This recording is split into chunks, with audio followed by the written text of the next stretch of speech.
Let's take a break. A little mathematical, scientific break, but with a lot of generally recognized truths. But again, please don't take it to heart. Treat it as a joke in the end. We all know it is famous that time is money, right? Time is money is very famous. We also know that it is very famous that knowledge is power. Knowledge is power. And being students of science and engineering, if we now come to the scientific definition, then power is work per unit time. So power is work upon time. This is scientific. Now with these three equations, let us try to do some simple math. If power is work upon time, right, and knowledge is power, so instead of power, we write knowledge. So we have knowledge is equal to work upon time. And because time is money, therefore replace time with money. So knowledge is equal to work upon money, right? Very scientific. Knowledge is work upon money. So this last equation, I am just rearranging. Money is work upon knowledge. So now look at this for the rest of your life, for the future. If you want large amount of money, you should work a lot. You cannot work only a little and get a lot of money. But if you need a large amount of money, your knowledge should be small. If your knowledge is large, this whole amount goes down, which is money. Do you understand? If you want to work a little and still get the same money, your knowledge level should be small. If your knowledge level is very big, then you will have to work very, very hard to get the same amount of money. So this is scientific, but hopefully you try to find some other logic in the future. Break over. So as an example, we are showing this is the vinyl chloride, right? Vinyl chloride. It is not poly, it is only one for now, right? So it is vinyl chloride. And this is vinyl acetate. Vinyl acetate. Remember, right? This was ethylene and one hydrogen was changed with chlorine. So this became vinyl. This was ethylene and one hydrogen was changed with acetate. So it was vinyl acetate. So this is vinyl chloride and this is vinyl acetate. Now if these two combine together, there was a chain forming for this one, there was a chain. If these two combine, then we have a polyvinyl chloride, polyvinyl acetate. Polyvinyl chloride, polyvinyl acetate. So the vinyl chloride will have some X number, the vinyl acetate will have some Y number, right? So many degree of polymerization for vinyl chloride, so many degree of polymerization for vinyl acetate. So for the combined polyvinyl chloride, polyvinyl acetate polymer, we can find some actual molecular weight and some, right, from the lab and so forth, and then we can.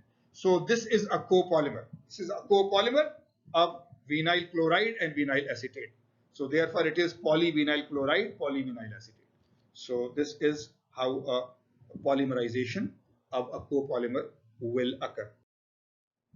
So let us take an example, not too complicated, but I would want you to do it before going on to the next page, right?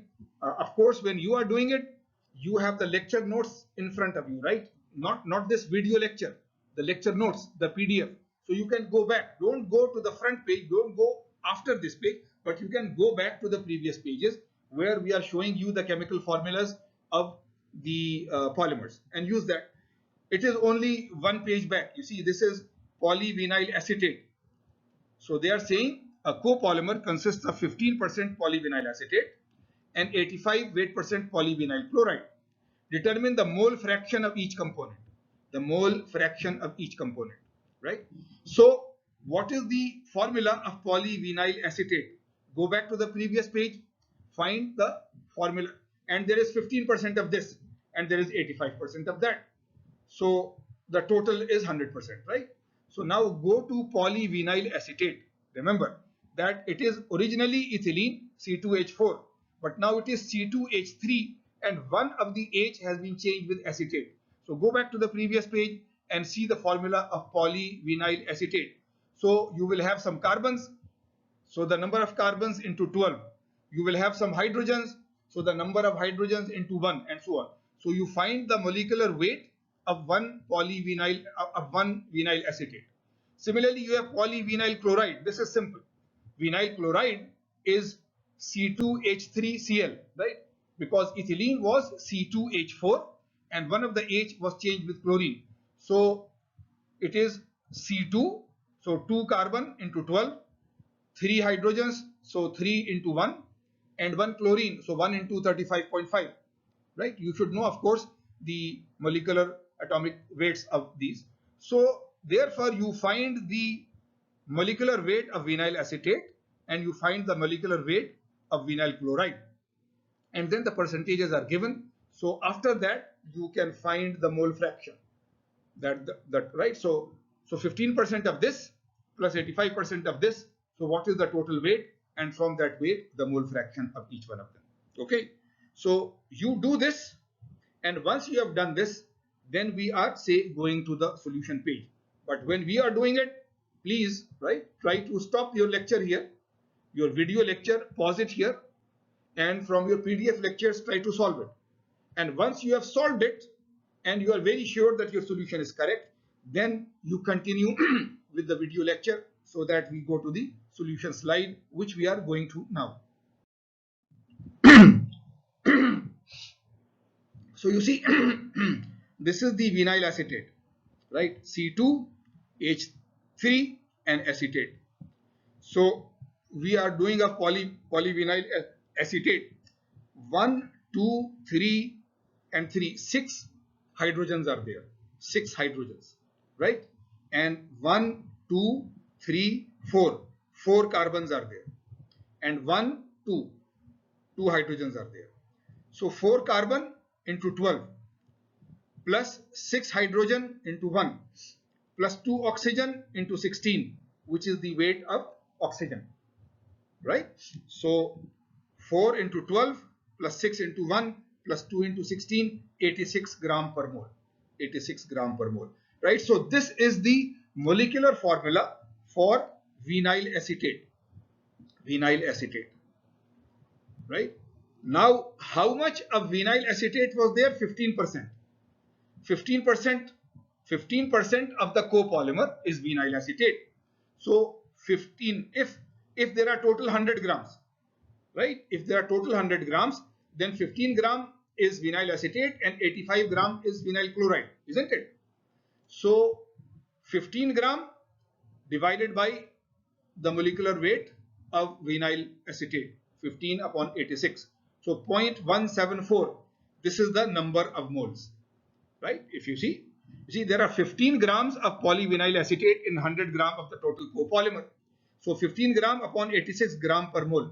Gram cancels, this mole goes above. So number of moles of polyvinyl acetate is 0.174 in this copolymer. This is the fraction. Right? Exactly similarly, we will do for the polyvinyl chloride, right? So next page will be polyvinyl chloride. So this is the vinyl chloride. So 2 carbons, 3 hydrogens, 1 chlorine. 2 carbon into 12 plus 3 hydrogen into 1 plus 1 chlorine into 35.5, which is the atomic weight of chlorine, 62.5 gram per mole. This is the molecular formula for vinyl chloride, right? And in 100 gram, there were 85 gram, right? There are 15 gram. When you say percentages, you are saying 15% of polyvinyl acetate and 85%. So let us take in grams, 15 gram of this, 85 gram of that. So there were 85 grams of polyvinyl chloride. So 85 gram divided by the molecular weight of 1 unit. So this is 1.36. So this is the number of moles. This is the number of moles.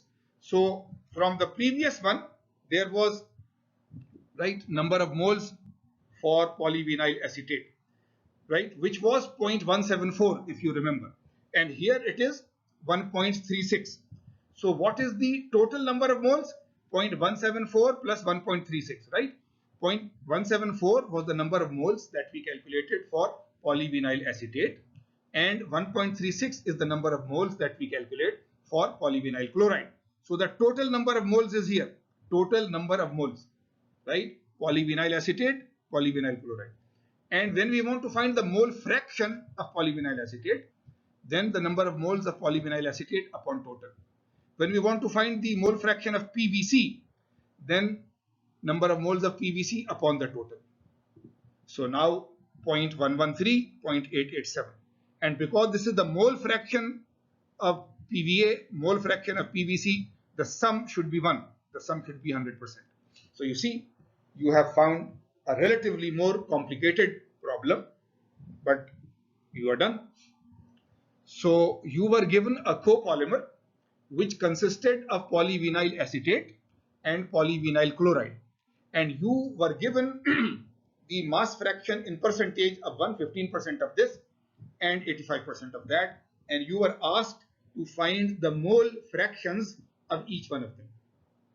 So you took the polyvinyl acetate chemical formula, you found the molecular weight of one of them, and you assume that in 100 gram there are 15 gram of this, 85 gram of that. So you divided the weight by the molecular weight. Weight 15 gram by the molecular weight of PVA. You got the number of moles of PVA. Similarly, you found the molecular weight from the formula of vinyl chloride. And then if there are 85 gram of vinyl chloride, so weight of vinyl chloride upon molecular weight, you found the number of moles. Then you have the number of moles of both of them, add them, this is the total number of moles of the copolymer. Now for the mole fraction of PVA, you divide the number of moles of PVA upon the total. For mole fractions of PVC, you divide the number of moles of PVC by the total, and you have solved it. So if you really understood how you did it, then many of these combinations you can very easily do later on yourself. Okay, so we have done quite a bit of basics of polymers today.